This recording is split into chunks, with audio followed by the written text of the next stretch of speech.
So today we're going to make some ricotta cavatelli. We're going to make some pasta today, some homemade pasta. Beautiful thing about the making of a dough, and this recipe too, is a really simple recipe. We don't need a lot of ingredients to make a nice pasta dish. We need a pound of ricotta.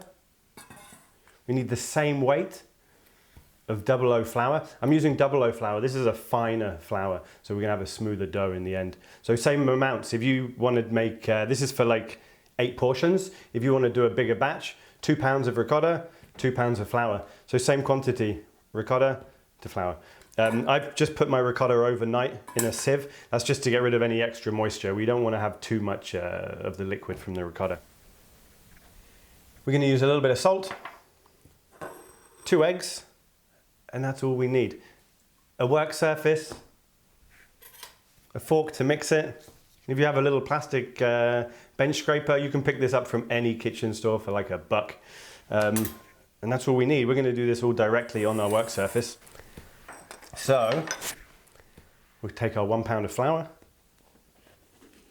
Just going to put that directly on here. We're going to make a little well in the middle. There's a lot of different ways to make a lot of different recipes. This is the way that I make a ricotta cavatelli. Again, this is the way I was shown from a Napolitan chef, and at this point it's the best recipe that I've used myself. You know, I trust this recipe and I enjoy it. We're going to take a teaspoon of salt, like this. We're going to crack our 2 eggs directly into the center.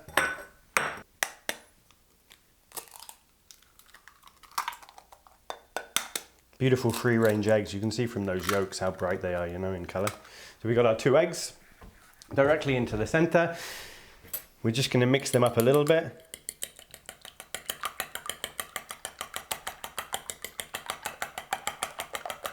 Just to start the process, you know, without incorporating any of the flour right now.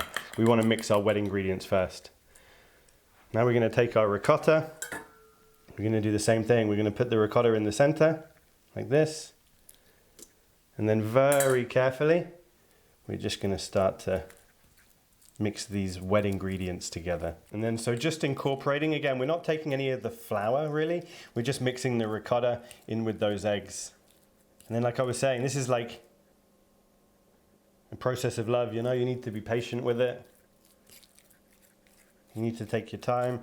Now it's pretty much incorporated together. Don't worry if any egg like leaks out of the side. We can pick that up after, you know. So that's gonna mix with the flour? Yeah, so now I'm gonna start to incorporate the flour in with the wet. And then now with the bench scraper, we're gonna pull the flour into the center and kind of cut it like this. It takes a little bit of time. Now it's really starting to come together. It has to be dry like that a little bit, eh? Or... Yeah, a little bit. You can't take out flour. So as you can see, just to the side of me, I have like a little bit of extra flour, just in case. We can't add moisture to this, but we can add flour to dry it out a little bit. So we don't want it to be too dry now. Okay, now I'm going to start to use my hands because it's really starting to come together. So now I'm going to continue working it now, but with my hands. And as you can see now, it's resembling a dough much more. This whole process is probably going to take you about 15 minutes maybe. And you're going to feel, we don't want it to be tacky. What I mean by that is it's sticky. It's too wet, you know. And in fact, I can feel this now, that it is a little bit too wet. So I have my little container of flour. Just going to add a little bit to my work surface. We don't want to overwork the dough either. What happens if you overwork it is that you'll have hard, tough dumplings, you know. It's finding the right balance, having a nice smooth dough. We're getting there. So now a little bit more flour. Just on the surface. On top a little bit.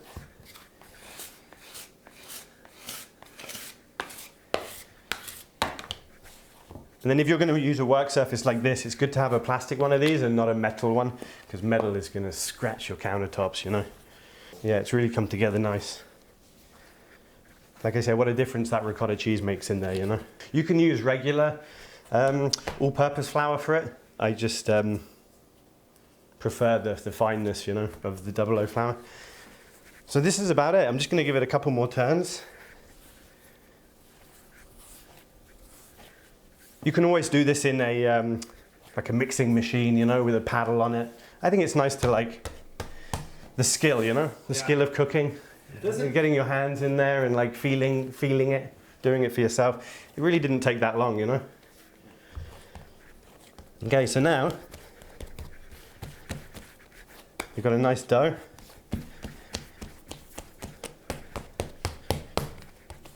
What we're going to do is we're going to wrap that in some saran wrap, some cling film, and we're just going to let that rest for about 20 minutes at room temperature. We're not going to put it into the fridge. The reason we need to let that rest is that the gluten's from the flour is still going to absorb the moisture from the egg and from the ricotta. The flour still needs to do its work. It needs to absorb all of that before we go back to carry on working it. So this we can put to the side, and then we'll come back to that in about 20 minutes. So our ricotta cavatelli dough is resting. We're going to rest that for like 20 minutes. Now we're going to make a simple tomato sauce. We need some good quality whole tin tomatoes. We need some good olive oil, a little bit of chili flakes. I like spice, so we're going to put a little chili flakes in ours. A little bit of salt. I'll never give you quantities of salt. Salt is generally to taste. We need 1 stick of basil, and we need just the rind from the Parmesan. I'm just going to grab a knife. The rind. We're going to sharpen it up. We always want sharp knives for whatever we do. After sharpening it, you just want to give the blade a little bit of a wipe just to get rid of any filaments from the steel.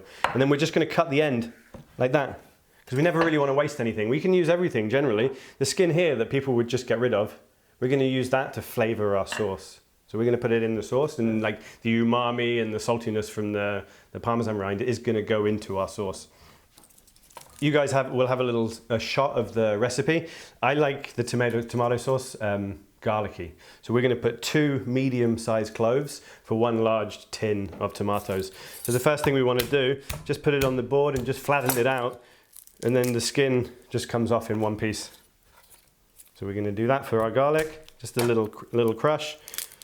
Some people will say leave it in water for an hour, but then the garlic's going to absorb water, and when you come to sauteing it, it's just going to boil, you know, and simmer in like water. So we're going to remove the peel. And then we're going to put a little bit of salt on top of it. And what this is going to do, this is going to help to finely chop it. The abrasiveness of the salt is going to go against the garlic, and you can really get it nice and fine. So we're just going to run this down.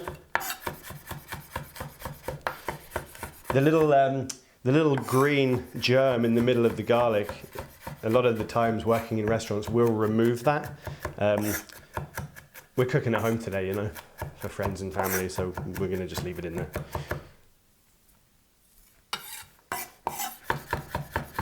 So nice and fine. You can also just use a garlic, like a crusher, you know, one of those little garlic clove crushers. You can use that if you don't want to get your hands dirty, but... And then you can even hear the salt. You can hear the knife going through the salt, which is also crushing the garlic. And then you can rub it like this too, you know, and create a paste. Because the garlic's in there, we don't want a paste for this. We want tiny pieces of garlic. Wow, that's nice. So that's our garlic. So we always want clean hands. I'm just going to wash them off. As far as the tomatoes go, I like textures and like different shapes and sizes of like the produce that we're using. So what I'm going to do with the tomato is I'm going to take my nice clean hands, and we're just going to carefully crush them. You want to be careful. If you squeeze them too fast, all the liquid inside of the tomato is going to splash all over your apron and your countertop. So we're just going to be careful with it. And then what that does is you get nice little strips of tomato, you get nice little dice of tomatoes, you get a lot of little different textures, you know. Yeah. So saying that, you could also just buy crushed tomatoes or diced tomatoes, which is fine, but it's all diced or it's all crushed. This recipe here, not really a recipe, but a method I was shown by a Neapolitan chef, and I find that this tomato sauce is good across the board. It's good for to put on a pizza, it's good for a lasagna, it's just a good basic tomato sauce with not a lot of ingredients. Yeah. But if I was to make this in northern Italy, for sure the nonna or someone would ask me what the hell I was doing and why was I doing it like this. Italian cuisine is all very regional, you know. So depending on which region you go, is the correct way to make a tomato sauce, is not the correct way to make a tomato sauce. But this is the way I've been shown, and this is my favorite way to do it. So just gonna wipe down. Right, we have our garlic chopped. We have all of our little bits and pieces that we need. I have a pan over here. I'm just gonna put this on a low heat. I have a nice stove behind me, but for this we thought that we'd use a little portable stove. And if we can do it on a portable stove, we can do it on a regular stove. So first of all, olive oil. I don't want it to be too hot. Like Simon burnt his garlic because his pan was too hot. I want this to be a low heat. Then we're going to add our garlic. So there's no simmer. You can't hear any sizzle. We don't want a sizzle right now. We want to toast the garlic gently. We're going to add a tiny pinch of chili flakes, a tiny bit of salt, and then we're going to start to saute.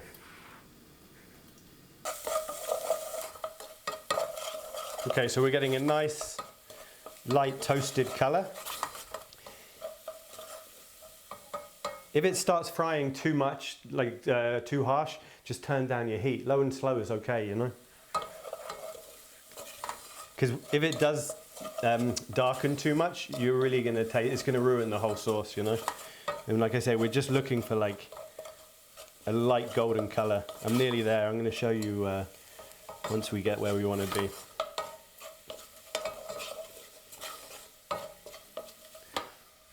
So this is what we're looking for. Can you see that? Yes, it's light brown. Yeah, light brown. And then what we're going to do now, we're going to turn the heat up.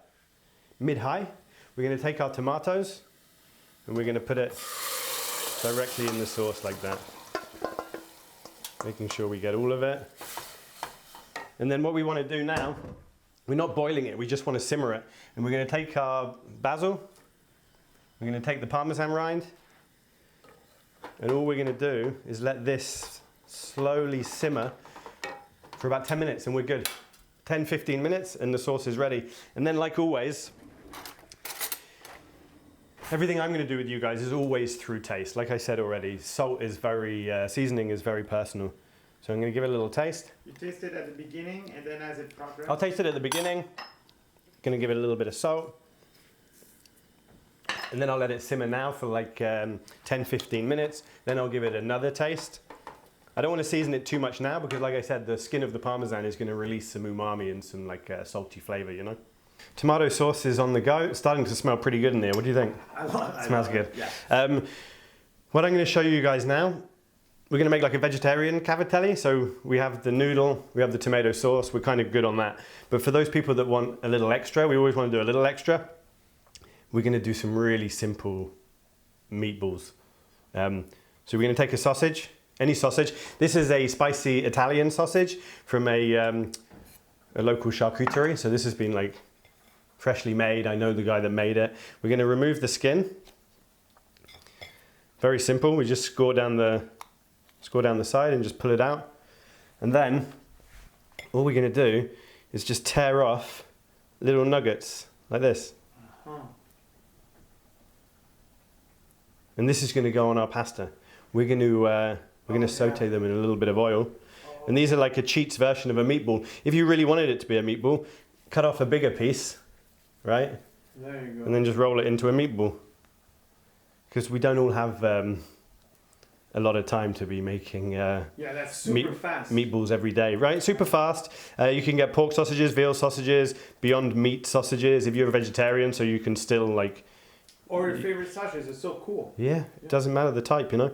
This is a pork sausage. So I got my little nuggets like that. One's going to be enough for this recipe. Obviously, some of these sausages are more like, I don't know, sticky, Yeah, malleable. depending on like if they've been filled with breadcrumbs or rusk, depending on the percentage of meat to fat, right? With the one with white wine, would that do anything, or like just? Yeah, if that's the I mean, food is like super personable, right? If that's the sausage you like, I would just use what you like, you know. Yeah, whatever you like. Anything can be mixed and matched, you know. Like I was saying too with the tomatoes, if you want to use diced or crushed, just use that. I'm just showing you one way, but there's multiple ways to do all of these things. Yeah. And other chefs maybe have what they would say is a better way to do it, right? But I'm just showing you the way that like I know to do it and the way I like to do it. So we have our sausage. We've got a nice little saute pan. We're going to get this on medium high. A little bit of oil. We want to heat the oil quite high because we want to get some nice like crispy nuggets, right? I'm just going to get a little bowl ready with a sieve inside of it because I want to get rid of the fat. So looking for that heat wave, you know, on the left-hand side of your screen, you should be able to see a little heat wave. Once we have that, once we see that, that's when we add the sausage. Okay, so heat wave, you guys saw it, that's what we're looking for. And then now we want there to be a nice little sizzle. We're looking for like nice and crispy on the outside, you know. We want textures, so crispy on the outside, soft on the inside. If we keep mixing it, if we turn it too much, the moisture is going to come out and we're going to end up boiling the sausage. So just leave it, let it do its thing. So we don't need to cook it 100% right now. Okay, so they've been seared nicely outside. Nice golden brown, crispy nugget. I'm so hungry. I'm going to put this back over here with the tomato sauce. This is working nicely. I'm going to turn that down. I'm going to go low and slow. This has been working for like 7 minutes. I'm going to give it like another 8 minutes. We're going to say 15. Now it's time to start making the cavatelli. Tomato sauce is on the go. This has been resting. Nice, nice. We're going to start to make our dumplings. What do we need for this? I have a little board. So I'm going to be using my cavatelli board. This can be used for gnocchis as well. This you can buy any kitchen store. You can order it online. I think this cost me like 10 bucks. So like £5 if you're watching in England. You can also do it on the back of a fork. So I'm going to show you both methods. Plastic scraper, very good. If you're using a chopping board, you can just use your knife. This is just to divide up the dough. Over here I have some extra 00 flour, and I also have some semolina flour. The thing with the semolina flour is that the pasta isn't going to absorb it. It's going to stop it from sticking together, but it's not going to absorb it. So I'm going to take some of the semolina flour and I'm just going to dust my tray. This is the tray that the pasta is going to go on afterwards once it's been made. So a nice even layer of the semolina flour over here. I'm going to take out our dough. Oh, nice. Very nice. And we're just going to divide it into some manageable pieces. And then what we need to do now, I'm feeling it and it's a little bit, it is still a little bit like tacky. So I'm just going to put a little flour on the surface. I don't want to add too much flour though. Okay. And then what we're going to do is we're going to turn these into little ropes. You can do it like this. You can do it just on your table. So now I'm going to spend a bit of time turning all of this into ropes. You guys are going to maybe listen to a little bit of music and have a close-up. Simon's going to make me a coffee. We're going to be good. And when you guys come back, all of these will be rolled into ropes already.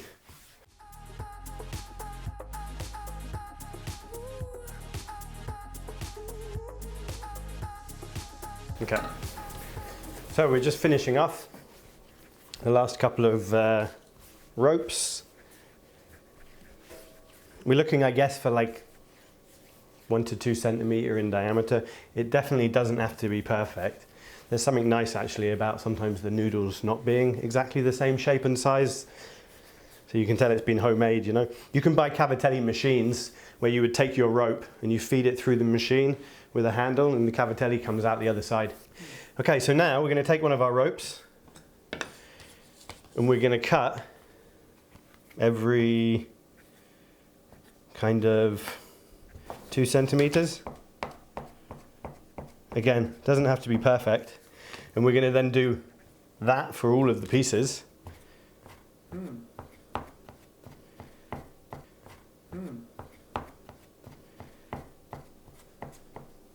Again, doesn't have to be perfect.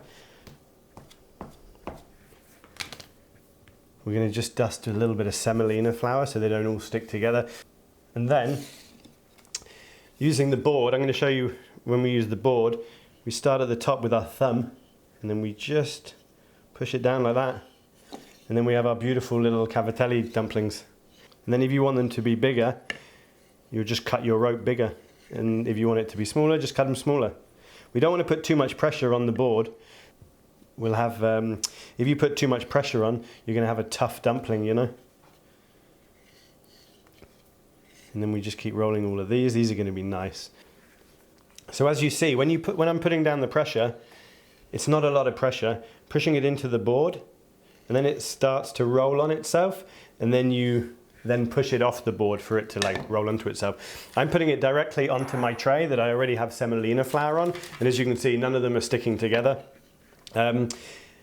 For storage, it's a lot easier to store this in the freezer. So this is exactly what I'm going to do. It cooks well too from frozen. I'll have it on the tray like this. I'll put it in the freezer, and I'll cook it directly from the freezer. Once this is frozen, you can then weigh out, say, 150 gram portions, put them in Ziploc bags, and have like portions of cavatelli in your freezer in Ziploc bags. And then you'll experiment and play with the shapes and sizes until you're happy with them, you know. We're cooking at home, so it doesn't have to be as exact as we do like when we're cooking for clients in the restaurant. I'm going to show you guys too as well with the fork, because everyone has a fork. So just cutting more of the little dumplings. A little bit of semolina flour again, just so it doesn't stick. And then using the back of the fork, you do the same thing. You push it on, and then you roll it over. And then you're left with a nice little, can you see it from there?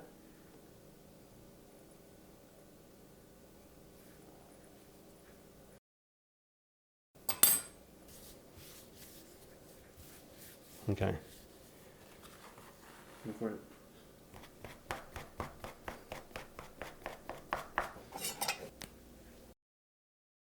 Now everything's ready. Tomato sauce is ready on the back. The cavatelli is frozen in the freezer. We got our little nuggets of faux meatballs, fake meatballs. To finish the dish, we need a little bit of olive oil, a little bit of parsley, like a sprig of parsley leaves, 2 leaves of basil. I'm just going to cut out or remove, pull out the thicker stem, yeah, here. Okay. I'm just used to doing it, you know. We can do it at home. So we're just going to pull that out, just so that we have like the soft part of the herb. And then we're just going to chop all of this together. Again, making sure we have a really sharp knife. If the knife isn't sharp, it just means that the herbs could like brown, you know. Always having like our little bits of mise en place, or all our ingredients nicely like lined up and ready. So we got our herbs, our sausage, our olive oil. We also need some Parmesan. This is the Parmesan, if you remember, we took off the skin that we put in the sauce, so we're not wasting too much. For me to tell you an amount of cheese is kind of tough. It's just to taste, you know, so if you like it really cheesy, you're gonna add more. Some people don't like a lot of cheese. Maybe you're not gonna add any. So I'm just gonna grate a little bit of that. And then we are ready to assemble. So behind me, I have a pot of water, salted water. Just going to crank that up. That's for our pasta. When cooks or chefs tell you to season the water, it should taste a little bit less than the ocean. So again, everything's for taste, right? Yeah. Someone could tell you to put a tablespoon of salt in a pot, but how big's the pot? How much water's in the pot? What type of salt are you using? So you add your salt into the pot. If it tastes a little salty, it's enough, you know? That's good. So that's going to season the dough, the noodle, you know. So I got my water ready. We're going to take a ladle full of our tomato sauce. Just going to put that in the bottom. You can hear that the water's boiling. So I'm going to grab the cavatelli dough. Cavatelli was in the freezer. nicely frozen. And then we're just gonna give it a little mix. And then because of the semolina flour, it's not all sticking together. We got like 2 portions here. I'm gonna make 1 portion for the guy behind the camera. I'll make mine later. Medium low. Just to get a little simmer. Cheese, perfect. This we're gonna put in the water. It normally takes about 2 minutes.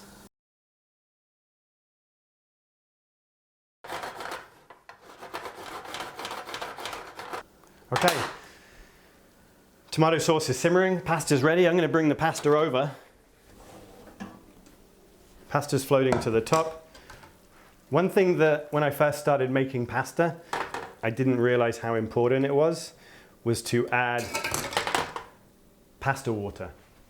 I've worked with a lot of Italian cooks in the past, you know, and they've all said every time they're making a pasta water, pasta water.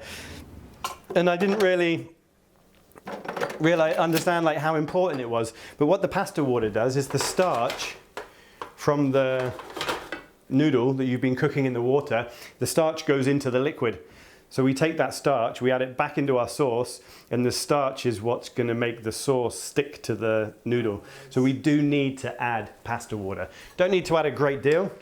Just going to add a couple of tablespoons, you know. And like I said, that's just going to help the sauce to stick to our noodle, you know, or our dumpling. So that back on the stove. Now we're just going to work it.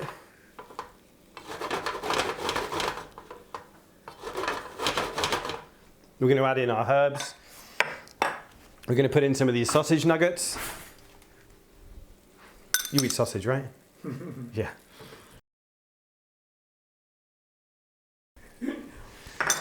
Okay. We'll mix that in.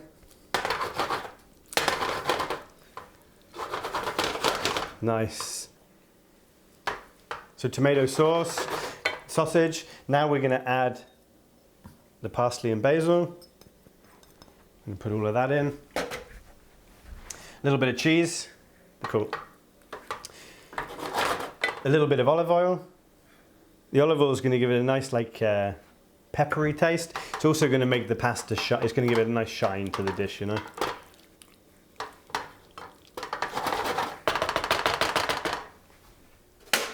Just going to give it a little nice. And then we're gonna dress this up. Turn off the heat. Get a little spoon. Let's move this out of the way.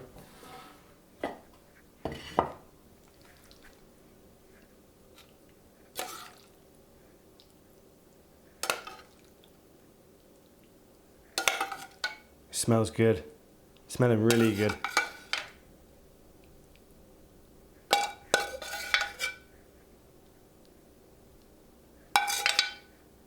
Like that.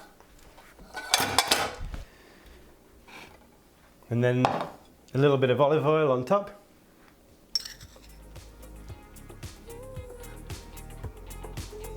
And then we're going to finish it with a little bit more cheese.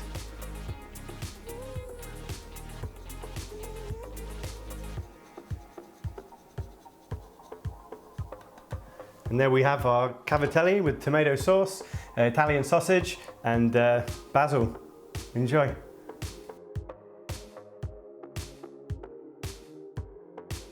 Okay, let's see. Let's taste it.